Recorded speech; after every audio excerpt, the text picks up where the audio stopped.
నమస్కారం V9 live news కి స్వాగతం. నేను జగన్. ముందుగా హెడ్లైన్స్.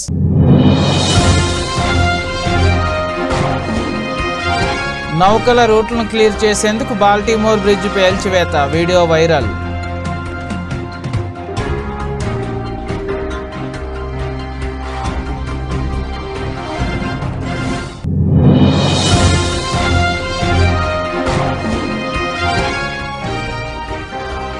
వారణాసిలో ప్రధాని మోదీ నామినేషన్ హాజరైన చంద్రబాబు, పవన్ కళ్యాణ్.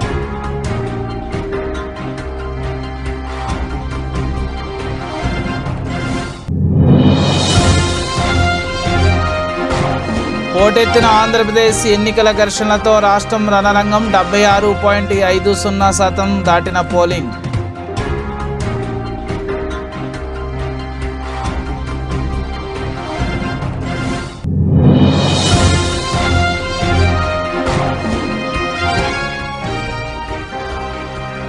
తెలంగాణలో 64.63% పోలింగ్ నమోదు.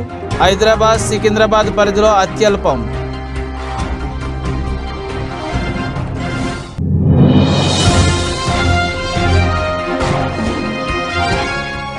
హైదరాబాద్కు తిరుగు ప్రయాణమైన వాటర్లు. విజయవాడ హైవేపై వాహనాల రద్దీ.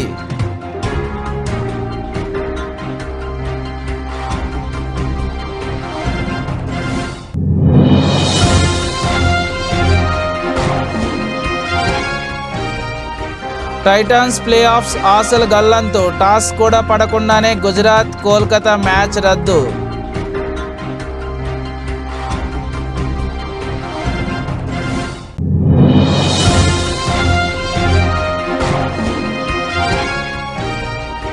బాలీవుడ్లో బంపర్ ఆఫర్. అక్షయ్ కుమార్ సరసన మలయాళీ భామ కీర్తి సురేష్.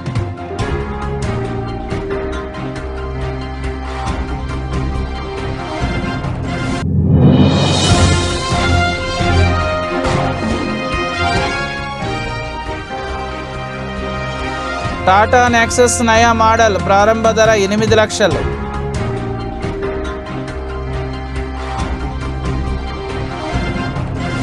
రెండు నెలల క్రితం అమెరికాలోని బాల్టిమోర్లో ఉన్న ఓ బ్రిడ్జ్ను నౌక ఢీకొట్టడంతో ఆ వంతెన కూలిన విషయం తెలిసిందే.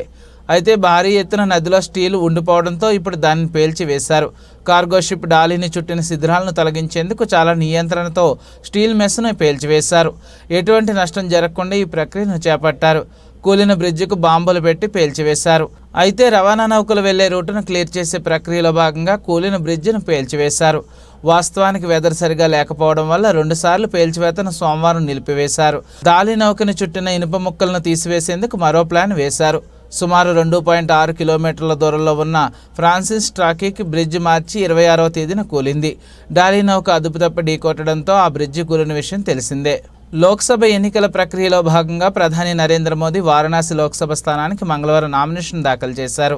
నామినేషన్ దాఖలకు ముందు గంగా సప్తమి సందర్భంగా దదద్వమేధ ఘాట్లో గంగానదికి మోదీ ప్రత్యేక పూజలు నిర్వహించారు. అనంతరం కాలభైరవ ఆలయాన్ని సందర్శించిన మోదీ కాలభైరవ ఆలయంలో ప్రత్యేక పూజల్లో పాల్గొన్నారు.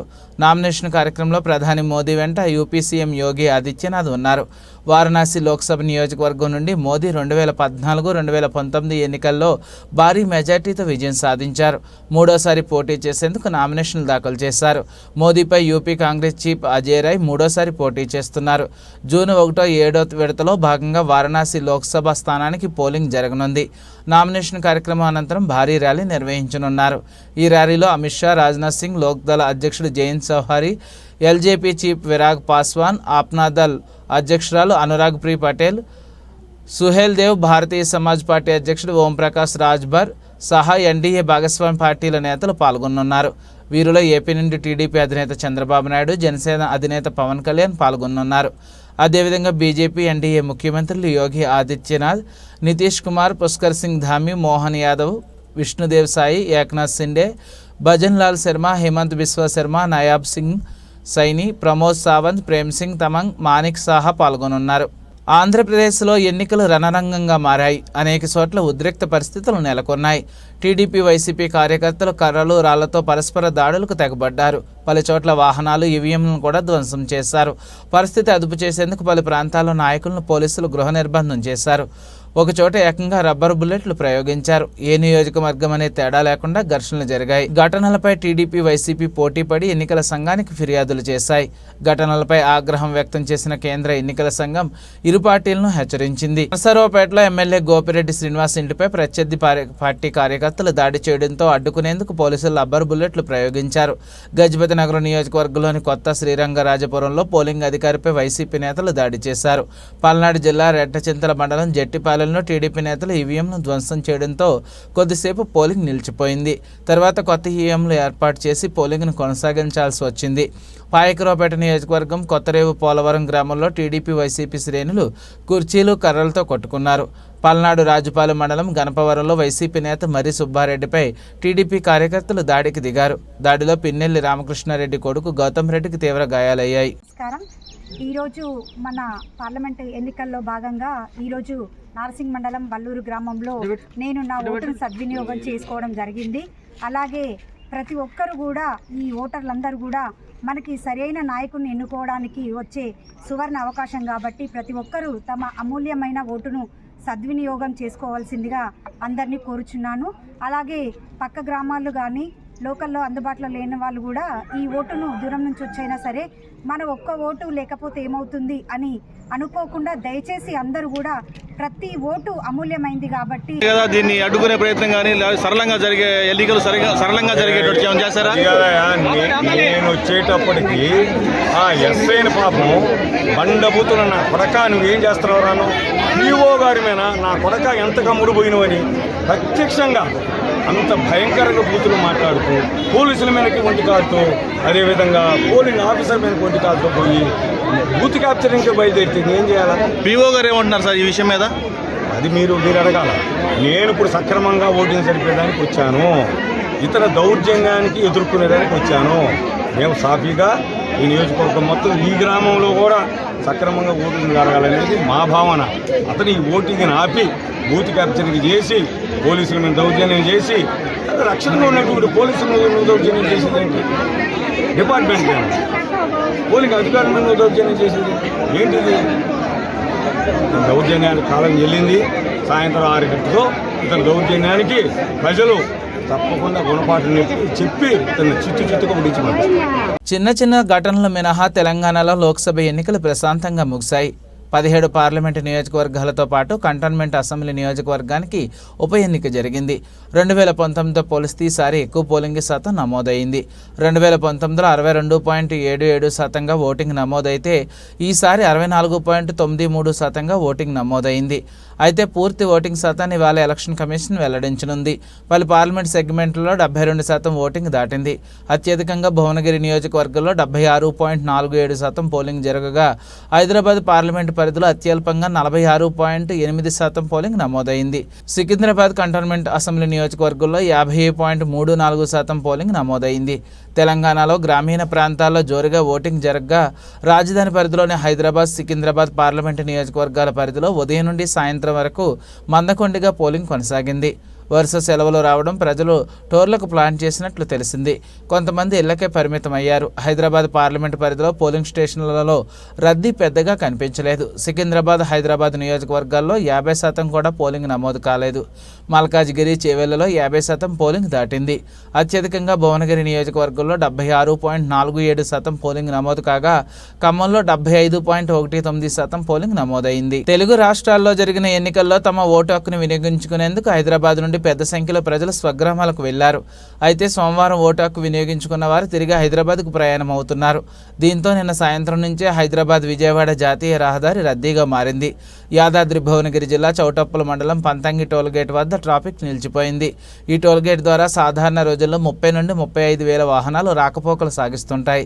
సోమవారం తిరుగు ప్రయాణంలో 45 వేల వాహనాలు వెళ్లినట్లు టోల్గేట్ సిబ్బంది తెలిపారు. మంగళవారం కూడా జాతీయ రహదారిపై వాహనాల రద్దీ కొనసాగనుంది. ఏపీలో జరిగిన సార్వత్రిక ఎన్నికలపై రాష్ట్ర ఎన్నికల ప్రధాన అధికారి ముఖేష్ కుమార్ మీనా మీడియా సమావేశం నిర్వహించారు. ఈ సందర్భంగా ఆయన మాట్లాడుతూ పోలింగ్ కేంద్రాల్లో ఉదయం నుంచే ఓటర్లు బారులు తీరారని వెల్లడించారు. ఈసారి ఎన్నికలలో పోలింగ్ శాతం పెరిగిందని, ఓటర్లు పెద్ద ఎత్తున తరలివచ్చి ఓటేశారని మీనా వెల్లడించారు. గుర్తింపు కార్డు లేకుండా పోలింగ్ కేంద్రాలకు వచ్చిన వారి సంఖ్య ఈసారి తక్కువేనని అన్నారు. సాయంత్రం 5 గంటల నుండి 68% పోలింగ్ నమోదైందని తెలిపారు. మరిన్ని అంశాలు పరిశీలించిన తర్వాత తుది పోలింగ్ వివరాలు వెల్లడిస్తామని చెప్పారు. రాష్ట్రంలో పలు ప్రాంతాల్లో సాయంత్రం 6 గంటల సమయానికి క్యూలో ఉన్నవారికి ఓటు వేసే అవకాశం కల్పించామని తెలిపారు. రీపోలింగ్కు సంబంధించి ఎలాంటి ఫిర్యాదులు రాలేదని అన్నారు. ఇవాళ పోలింగ్ సందర్భంగా వచ్చిన ఫిర్యాదులపై రేపు ఎన్నికల పర్యవేక్షకులు, ఆర్ఓలు అన్ని పార్టీల అభ్యర్థులతో సమావేశమై చర్చిస్తారని ఏపీ సీఈఓ ముఖేష్ కుమార్ మీనా వెల్లడించారు. When the final percentage of poll we will give only after tallying the figures given by the political parties in their 17 seat. ఆ టాలీ చేసిన తర్వాత మేము అందరికి ఫైనల్ ఫిగర్ చేస్తాము. But I'm very hopeful that this time polling percentage has increased. A large number of people from those native people coming outside the state, young people, even old people also, they have come and voted in a large manner. So this is my point. ముఖ్యమంత్రి రేవంత్ రెడ్డి మాటలను కాంగ్రెస్ కార్యకర్తలు కూడా నమ్మడం లేదని BJP Telangana రాష్ట్ర అధ్యక్షుడు, కేంద్ర మంత్రి కిషన్ రెడ్డి అన్నారు. ముఖ్యమంత్రి ఎప్పుడూ మిడిమిడి జ్ఞానంతో మాట్లాడుతున్నారని, మాట్లాడితే ప్రధాని మోదీ ఛాలెంజ్ చేస్తారని ఆగ్రహం వ్యక్తం చేశారు. వాళ్ళ నాయకుడికే దిక్కులేదని విమర్శించారు. తమ స్థాయిని ఆలోచించి ప్రధానికి సవాల్ విసరాలని సూచించారు. తమ అజెండాలో లేని అంశాలను కూడా తమపై రుద్దే ప్రయత్నం చేశారని ఆగ్రహం వ్యక్తం చేశారు. మేము వారిలో అబద్ధాలు చెప్పి వాటలను అడగలేమన్నారు. తెలంగాణలో పోలింగ్ సమయంలో ముగిసిన అనంతరం ఆయన మీడియాతో మాట్లాడుతూ హైదరాబాద్లో కొంత పోలింగ్ శాతం తగ్గిందన్నారు. ఓటింగ్ శాతం తగ్గడానికి చాలా కారణాలు ఉన్నాయని తెలిపారు. ఎక్కువ మంది ఆంధ్రప్రదేశ్ ప్రజలు ఓటు వేసేందుకు, ఓటింగ్ సరళిని పరిశీలించేందుకు అక్కడికి వెళ్లారని తెలిపారు. అందుకే హైదరాబాద్లో ఓటింగ్ శాతం తగ్గిందన్నారు. బీజేపీకి తెలంగాణలో అత్యధిక స్థానాలు వస్తాయని ధీమా వ్యక్తం చేశారు. నరేంద్ర మోదీకే ఓటు వేస్తామని ఓటర్లు పోలింగ్ కేంద్రాల వద్ద బాహాటంగా చెప్పారన్నారు. రాజకీయ పార్టీ కార్యకర్తలు, ముఖ్యమంత్రి గారు కానీ, లేకపోతే బీఆర్ఎస్ నాయకులు కానీ ఎంత రెచ్చగొట్టినప్పటికీ ఎక్కడ కూడా ఏ రకమైనటువంటి అవాంఛనీయ సంఘటనలు జరగకుండా కార్యకర్తలు సాధ్యమైనంత వరకు ప్రశాంతంగా ఉన్నారనే విషయాన్ని ఈ సందర్భంగా నేను మనవిస్తున్నాను. అది కాంగ్రెస్ పార్టీ కావచ్చు, లేక మరొక పార్టీ కావచ్చు, బీజేపీ కార్యకర్త కావచ్చు, అందరూ సమ్మేళనంతో మరి ఈ యొక్క ఎన్నికల్లో పాల్గొన్నారు. నేను అన్ని రాజకీయ పార్టీలకు కూడా, ఎందుకంటే మనము ప్రత్యర్థులమే తప్ప మన శత్రువులం కాదు. రాజకీయ పార్టీలు ప్రత్యర్థులే తప్ప శత్రువులు కాదు. కాబట్టి ఆ రకంగా కార్యకర్తలందరూ కూడా మరి సమ్మేళనంతో వివరించారు. ఈరోజు గ్రామీణ ప్రాంతాలు, పట్టణ ప్రాంతాలని చూడకుండా చాలామంది ప్రజలు కాంగ్రెస్ పార్టీ ప్రజలను రెచ్చగొట్టే ప్రయత్నం చేసిన ముఖ్యమంత్రి గారు కానీ, లేక రాహుల్ గాంధీ కానీ, ప్రజలు ఏమాత్రం కాంగ్రెస్ పార్టీని ఎన్నికల్లో పట్టించుకోలేదు. కాంగ్రెస్ పార్టీ ప్రజలు కాదు, కాంగ్రెస్ పార్టీ కార్యకర్తలు కూడా రేవంత్ రెడ్డి మాటలను పట్టించుకోలేదు. ఎంతంటే ఆయన మాటలను చూస్తే గ్రామాలన్నీ కూడా అగ్గి రగలాలి, ఆ రకమైనటువంటి మాటలు మాట్లాడాడు. కానీ కాంగ్రెస్ పార్టీ కార్యకర్తలు కానీ, ప్రజలు కానీ రేవంత్ రెడ్డి మాటలను చూసి నవ్వుకున్నారు తప్ప ఎక్కడ కూడా ఎన్నికల్లో సీరియస్గా వాళ్ళు పట్టించుకోలేదు. వాళ్ళ ఎమ్మెల్యేలు కూడా పట్టించుకోలేదు. ఆ రకమైనటువంటి పరిస్థితి.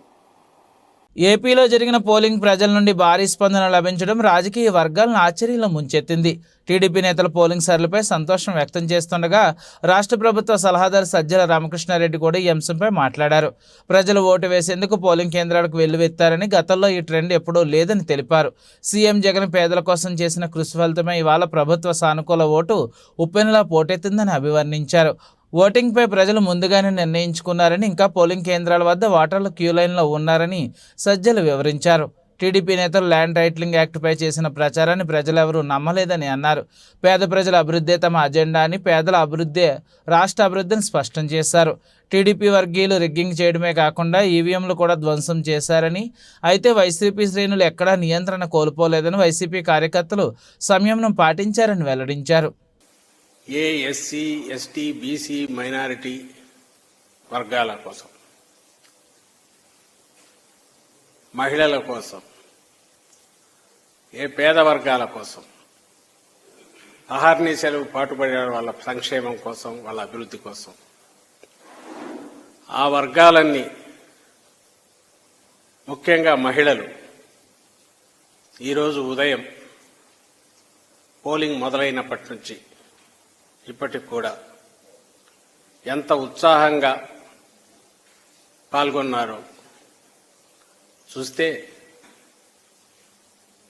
ఆశీస్సులు ఎవరికున్నాయనేది ప్రత్యేకంగా చెప్పాల్సిన అవసరం లేదు. ప్రజల కోసం పాటుపడితే, ప్రజల్లో మమేకమైతే దీవెనలు ఎలా ఉంటాయి అని జగన్మోహన్ రెడ్డి గారు ఆశించారో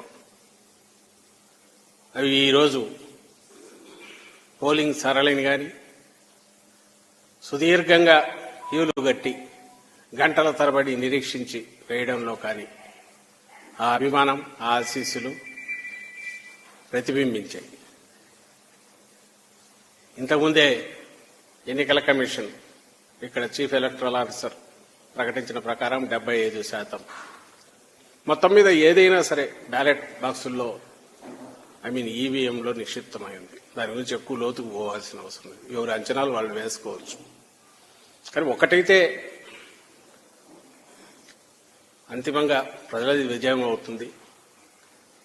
ఈసారి స్పష్టంగా ఒక నిర్ణయానికి ముందే వచ్చినట్టుగా ఎలాంటి విశ్లేషకులు ఎన్నైనా చెప్పొచ్చు, లేదా పోలింగ్ దీనికి సంబంధించి అంచనాలు కట్టే వాళ్ళు ఏమైనా చెప్పొచ్చు, కానీ అంతిమంగా ప్రజలది విజయం అవుతుంది. ప్రజాస్వామ్యం భారతదేశంలో ఎంత పటిష్టంగా ఉంది, మన రాష్ట్రంలో కూడా రాజకీయ చైతన్యం కానీ, లేదా ఎన్నికల్లో ఓటు ద్వారా తమ నిర్ణయం ఖచ్చితంగా స్వేచ్ఛగా చెప్పే ప్రయత్నం అన్ని వర్గాల వాళ్ళు చేయడం, అన్ని వయసుల వాళ్ళు చేయడం, యువతతో దగ్గర మొదలు పెడితే కొత్తగా ఫస్ట్ టైం ఓటర్స్ దగ్గర నుంచి పండు ముదుసల వరకు నడవలేని వారైనా సరే వాళ్ళకి ఎవరు కావాలో ఏం కావాలో వచ్చారు, అక్కడ స్వేచ్ఛగా వేసి వెళ్లారు. అది బాగా అందరం ఆనందించదగ్గ విషయం. కాంగ్రెస్ అధికారంలో ఉందనే అహంకారంతోనే బీఆర్ఎస్ ఎంపీ టీసీ సంగన్నపై దాడి చేశారని మాజీ ఎమ్మెల్యే చంటి క్రాంతికిరణ్ ఆరోపించారు. ఎమ్మెల్యే రాష్ట్ర నాయకుడు మట్టం భిక్షపతి వేర్వేరుగా మాట్లాడుతూ అబద్ధపు హామీలతో గద్దెనెక్కిన కాంగ్రెస్ ఎంపీ ఎన్నికల్లో ప్రజలు తగిన గుణపాఠం చెబుతారన్నారు. అధికార అహంతోనే బీఆర్ఎస్ నాయకులపై దాడులు చేస్తున్నారన్నారు. ఓటమి భయంతోనే దాడులకు తెగబడుతున్నారన్నారు. ప్రశాంతంగా జరుగుతున్న ఎన్నికల్లో అల్లర్లు సృష్టించడం సరికాదన్నారు. బీఆర్ఎస్ నాయకులకు, పోలీసులకు సహకరించి న్యాయం వైపు ఉండాలని మాట్లాడుతున్న చంటి క్రాంతికిరణ్ కోరారు. ఎంపీటీసీపై జరిగిన దాడి గురించి నిజానిజాలు తెలుసుకుని సంఘానికి న్యాయం చేయాలన్నారు. ఏదైతే హామీలు ఇచ్చి ఈ ప్రభుత్వం ఇంకా దబాయిస్తుందనే భావన ప్రజల్లో ఉన్నది. అంతేకాకుండా కేసీఆర్ గారు అమలు చేసిన హామీలను కూడా తుంగలోకి తొక్కే వ్యక్తి, వాటిని అమలు చేయడంలో విఫలమవుతున్న వ్యక్తి వారిచ్చిన 6 గ్యారంటీలని ఎట్లా అమలు చేస్తారని ప్రజలు ప్రశ్నిస్తున్నారు. ఆ దిశగానే ఈనాటి ఓటింగ్ మా నియోజకవర్గం జరిగింది. కాంగ్రెస్ పార్టీకి ప్రతికూల పవనాలు ఈ ఎన్నికల్లో స్పష్టంగా కనిపించినాయి. అయితే మరి ముఖ్యంగా మా నియోజకవర్గంలో, ఆందోళన నియోజకవర్గంలో మా నియోజకవర్గానికి చెందిన మంత్రి దామోదర రాజనరసింహ గారు తన అధికార అండతోని మా పార్టీకి సంబంధించిన మాజీ సర్పంచుల్ని, అట్లాగే మాజీ ఎంపీటీసీలని, ఎవరెవరైతే వివిధ పనులు చేసినరో వాళ్ళందరికీ బిల్లులు ఆపేస్తానని చెప్పి బెదిరించి బలవంతంగా వాళ్ళను పార్టీలో చేర్చుకోవడం జరిగింది. గత 3 రోజులుగా నిన్న అర్ధరాత్రి వరకు కూడా మా వాళ్ళను బలవంతంగా చేర్చుకొని తమ మెజార్టీని సాధించడానికి ప్రయత్నం చేయడం జరిగింది. అంటే దీని అర్థం ఏంటంటే వాళ్ళకు మెజార్టీ తగ్గుతుంది కనుక ఇటువంటి వ్యక్తులందరినీ కూడా తీర్చుకోవడం వల్ల మెజార్టీ సాధించవచ్చు అనే ఉద్దేశంతో ఇటువంటి పన్నాగాలకు పాల్పడడం జరిగింది. అయినప్పటికీ కూడా ఎటువంటి అనేక ఒడిదుడుకులను, విద్రోహాలను ఎదుర్కొని టీఆర్ఎస్ పార్టీ నిలబడ్డది. ఇప్పుడు కూడా మేము ఆందోళనలో మా వ్యక్తుల్ని కోవటులుగా మార్చుకొని, ఎందుకంటే ప్రజల మద్దతు కూడగట్టడంలో, ప్రజల మనసులు గెలవడంలో విఫలమై ఇప్పుడు మా పార్టీలో ఉన్న కోవట్లను పెంచి పోషించి అతనికి అనుకూలంగా మార్చుకునే ప్రయత్నం చేస్తూ ఓటు రూపంలో లబ్ధి పొందే ప్రయత్నం చేస్తున్నాడు. ఇది నిజంగా అనైతికం. దామోదర రాజనరసింహ నిజంగా ఆయనకు మాతో తలపడే దమ్ము ఉంటే కనుక ఇటువంటి కోవటు రాజకీయాలు మాని తాను ప్రజలకు ఏం చేస్తున్నాడో చెప్పి ఓట్లు అడగాలని చెప్పి, భవిష్యత్తులో ఓట్లు అడగాలని చెప్పి మేము డిమాండ్ చేస్తున్నాం. వైఎస్ఆర్సీపీ అభ్యర్థులు గెలుస్తున్నారన్న సాంకేతికం వెళ్లడంతో పల్నాడులో టీడీపీ నేతలు కవ్వింపు చర్యలతో అరాచకాలకు తెగబడ్డారని నరసరావుపేట వైసీపీ ఎంపీ అభ్యర్థి అనిల్ కుమార్ యాదవ్ అన్నారు. మాచర్లలో టీడీపీ గుండాలు బరితెగించి విధ్వంసం సృష్టించారని, దాడులపై మేము ఫోన్లు చేసినా పోలీసులు స్పందించలేదన్నారు. వాళ్లే అభ్యర్థుల్లో వ్యవహరించారని ఆరోపించారు. వైఎస్ఆర్ కాంగ్రెస్ పార్టీకి మద్దతుగా తెలియజేసిన ప్రతి ఒక్కరికి కూడా పేరు పేరున ధన్యవాదాలు. అలాగే సహకరించిన మీడియాకు కూడా పేరు మీద ధన్యవాదాలు. ఏదైతే నన్ను ఎంపీగా ప్రకటించిన తర్వాత గత 2 నెలలు అందరూ కూడా 7 మంది శాసనసభ్యులు అభ్యర్థులు సహకారంతో మా నాయకులు కార్యకర్తలు కొందరుండి నన్ను ముందుకు నడిపించడం, అలాగే నిన్న పెద్ద ఎత్తున కూడా ఓటర్లందరూ కూడా తప్పకుండా వైఎస్ఆర్ కాంగ్రెస్ పార్టీని మా 7 మంది శాసనసభ్యుల్ని ఎంపీగా నాకు కూడా తప్పకుండా జగన్మోహన్ రెడ్డి గారిని మళ్ళీ ముఖ్యమంత్రిని చేసుకోవాలన్న తపన వాళ్ళ ఇది కూడా నేను కనిపించడం కూడా జరిగింది. నిన్న 7 నియోజకవర్గాల్లో మీరు చూస్తే ఎప్పుడూ లేని విధంగా, అంటే ఎప్పుడో 15-20 సంవత్సరాల క్రితం జరిగిన వాతావరణం దాదాపు గత 10 సంవత్సరాలుగా మీరు తీసుకుంటే పల్నాడులో లేని వాతావరణం నిన్న చూడటం కూడా జరిగింది. నిన్న ఏదైతే ఏకపక్షంగా వైఎస్ఆర్ కాంగ్రెస్ పార్టీకి ప్రజలు మద్దతు తెలియజేస్తూ ఉన్నారు, మా శాసనసభ్యులు గెలుస్తూ ఉన్నారు నాకు సంకేతం వెళ్ళిన తర్వాత నిజంగా పోలీస్ని ప్రత్యేకంగా చెప్పుకోవాలి. మాచర్ల దగ్గర నుంచి తీసుకుంటే మాచర్ల నియోజకవర్గంలో మీరు చూస్తుంటే కరెక్ట్గా ఒక 3 రోజుల క్రితం సిఎల్ని ఎస్ఎల్ని మార్చుకోవటం కూడా జరిగింది. మార్చుకున్న దగ్గర నుంచి నిన్న మీరు చూడండి ప్రతి నియోజకవర్గంలో పోలింగ్ దాకా పోలింగ్ తర్వాత తెలుగుదేశం చేసిన అరాచకం అందరూ కూడా చూశారు. బాగా మీరు గమనిస్తే ఏదైతే తెలుగుదేశం పార్టీ గట్టిగా ఉన్న ప్రాంతాలలో అంతా అసలు పోలీసే లేదు. 3000 ఓట్లు ఉన్న దగ్గర ఒక్క police, single men. YSR Congress party గట్టిగా ఉన్న దగ్గరలా తీసుకుంటే ఒక బెటాలియన్ ఓట్లేయనీయకుండా తెలుగుదేశం పార్టీ వాళ్ళు రచ్చ చేస్తూ ఉంటే చెదరగొట్టే ప్రయత్నం. అక్కడ మాత్రం యథేచ్ఛగా మీరు ఓట్లు వేసుకోండి, ఫోన్ చేసి చెప్తే సార్ పంపిస్తాం సార్, మెన్ లేదు, ఫోన్లు ఎత్తే పనే లేదు. తెలుగుదేశం పార్టీ ఒకవేళ అధికారంలోకి వస్తే ఏ విధంగా ఉండబోతుందో అనేది కానీ ఒక సంకేతాల్లాగా ఇచ్చారు. అది వచ్చేది లేదు, పెట్టేది లేదు. తిరిగి వైఎస్ఆర్ కాంగ్రెస్ పార్టీ జగన్మోహన్ ముఖ్యమంత్రి అవుతున్నారు. వరంగల్, నల్గొండ, ఖమ్మం పట్టభద్రుల ఎమ్మెల్సీ ఎన్నికల్లో పోటీ చేస్తున్నటువంటి 6 ఇండిపెండెంట్ అభ్యర్థులు ఈరోజు విత్డ్రా చేసుకున్నారు. వరంగల్, ఖమ్మం, నల్గొండ కాంగ్రెస్ ఎమ్మెల్సీ అభ్యర్థి తీర్మాన్ మల్లాలకు మద్దతు తెలిపారు. అనంతరం వారు మీడియా సమావేశంలో మాట్లాడుతూ ప్రస్తుత తెలంగాణ రాష్ట్ర రాజకీయాల్లో ప్రజల తరపున, విద్యార్థుల తరపున, నిరుద్యోగుల తరపున మాట్లాడే గొంతుకులు తక్కువైన సందర్భంలో వీరు గొంతుకగా తెర మీదకు వచ్చినటువంటి తీర్మాన్ మల్లను గెలిపించి చట్టసభల్లో పంపించడం ద్వారా ప్రజలకు మంచి జరుగుతుందని ఎమ్మెల్సీ ఇండిపెండెంట్ అభ్యర్థులు విత్డ్రా చేసుకోవడం జరిగిందని తెలిపారు. అంతేకాకుండా రాష్ట్ర చరిత్రలోనే తన ఆస్తులను రాష్ట్ర ప్రభుత్వానికి రాసి ఇచ్చేసి తన మంచి మనసును నిలుపుకున్నటువంటి వ్యక్తి తీర్మాన్ మల్లన్ అని అన్నారు. అందరికీ జై భీమ్. ఈరోజు పట్టభద్రుల ఎమ్మెల్సీ ఎన్నికల కొరకు నామినేషన్ వేసిన మేమందరం ఈరోజు తీర్మానం వలన కాంగ్రెస్ పార్టీకి సంపూర్ణ మద్దతు తెలుపుతున్నామని చెప్పేసి ఈ సందర్భంగా తెలియజేసుకుంటూ, అదేవిధంగా తీర్మానం వలనను అత్యధిక మెజార్టీతో గెలిపించాలని నల్గొండ, ఖమ్మం, వరంగల్ పట్టభద్రుల ఓటర్లకు విజ్ఞప్తి చేస్తున్నాను. జై భీమ్. అన్న మీద అభిమానంతోటి అన్న చేసే మంచి పనుల కొరకు ఇతర చేసుకోవడం జరిగింది. నా డీటెయిల్స్ చెప్పాలా? నా పేరు సోమగారి నరేందర్, మాది హుజూర్నగర్ అసెంబ్లీ కాన్స్టిట్యున్సీ. నేను ఉస్మానియా యూనివర్సిటీలో పిహెచ్డి స్కాలర్గా ఉన్నాను. నేను ఈ వరంగల్, నల్లగొండ, ఖమ్మం పట్టభద్రుల కౌన్సిల్ కాన్స్టిట్యున్సీకి సంబంధించి బై ఎలక్షన్స్ 2024 జరుగుతున్న ఈ సందర్భంలో నేను ఒక పట్టభద్రుడిగా ఉన్నాను కాబట్టి పట్టభద్రుల ఎమ్మెల్సీ అభ్యర్థిగా పోటీ చేద్దామని చెప్పి ఆలోచన చేసి, ఎంత ఎక్కువ మంది అభ్యర్థులు ఉంటే అంత ప్రజాస్వామ్యాన్ని కాపాడినట్లయితుంది, ప్రజల్లో కూడా ఓటర్లలో కూడా ఒక స్వేచ్ఛ, స్వతంత్రం వచ్చేట్టు ఉంటుందని చెప్పేసి నేను ఆలోచించుకొని ఇక్కడ నామినేషన్ వేయడం జరిగింది. మొన్న 9వ తారీఖున నామినేషన్ వేయడం జరిగింది.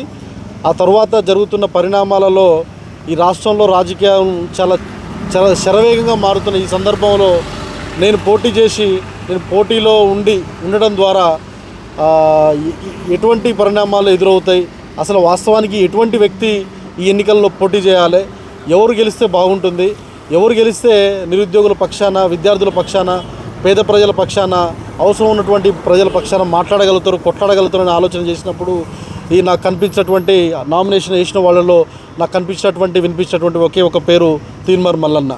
ఆయన గత కొంతకాలంగా ఆయన తన నిండు వేసవిలో అహ్మదాబాద్ను ముంచెత్తిన అకాల వర్షం, ఐపీఎల్లో 2 సార్లు ఫైనల్కు చేరిన గుజరాత్ టైటాన్స్ ప్లే ఆఫ్ ఆశలపై నీళ్లు చల్లింది. అహ్మదాబాద్లో నరేంద్ర మోదీ స్టేడియం వేదికగా సోమవారం కోల్కతా నైట్ రైడర్స్తో జరగాల్సిన మ్యాచ్ వరుణ్ అంతరాయంతో టాస్ పడకుండానే రద్దయింది. సాయంత్రం నుండి ఉరుములతో కూడిన వర్షం గుజరాత్కు సాకిచ్చింది. ఇరు జట్ల సారథులతో చర్చించి అంపైర్లు రాత్రి 10:42 మ్యాచ్ను రద్దు చేస్తున్నట్లు ప్రకటించారు. 2 జట్లకు చెరో పాయింట్ కేటాయించిన టైటాన్స్కు అసంతృప్తి తప్పలేదు. ఈ సీజన్లో ఒక మ్యాచ్ వర్షార్పణం అవడం ఇదే ప్రథమం.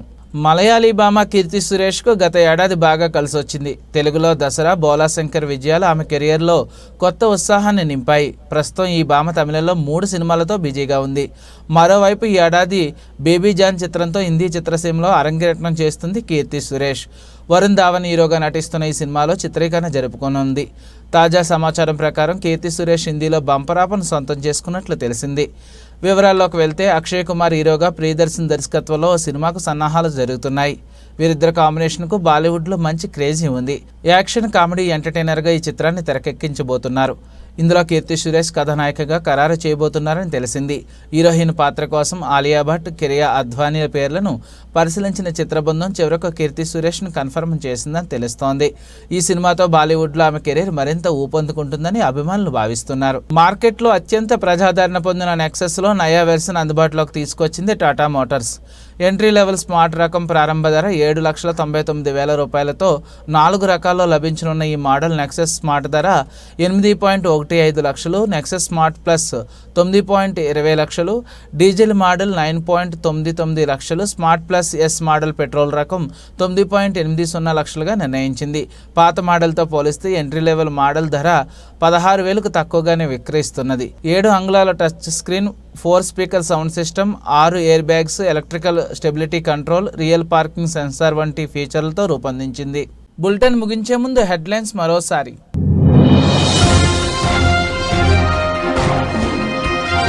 నౌకల రూట్లను క్లియర్ చేసేందుకు Baltimore bridge పేల్చివేత, video viral.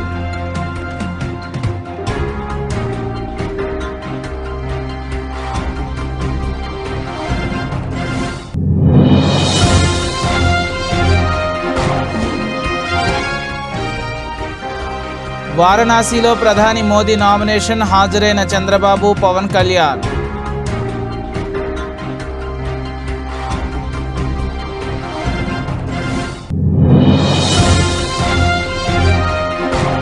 పోటెత్తిన Andhra Pradesh ఎన్నికల ఘర్షణలతో రాష్ట్రం రణరంగం, 76.50% దాటిన పోలింగ్.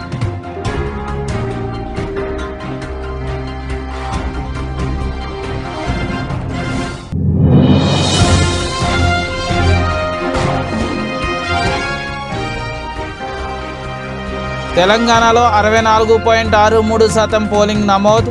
హైదరాబాద్, సికింద్రాబాద్ పరిధిలో అత్యల్పం.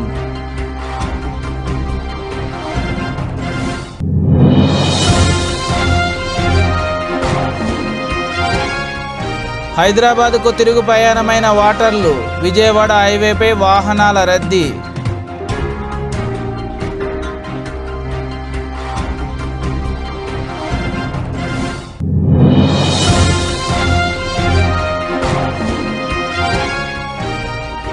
టైటాన్స్ ప్లే ఆఫ్స్ ఆశలు గల్లంతు, టాస్ కూడా పడకుండానే గుజరాత్ కోల్కతా మ్యాచ్ రద్దు.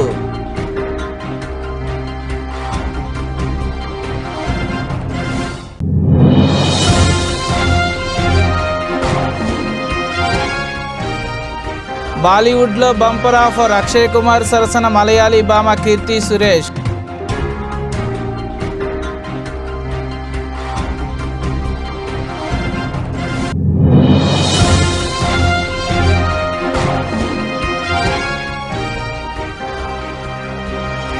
టాటా నెక్సస్ నయా మోడల్ ప్రారంభ ధర 8 లక్షలు.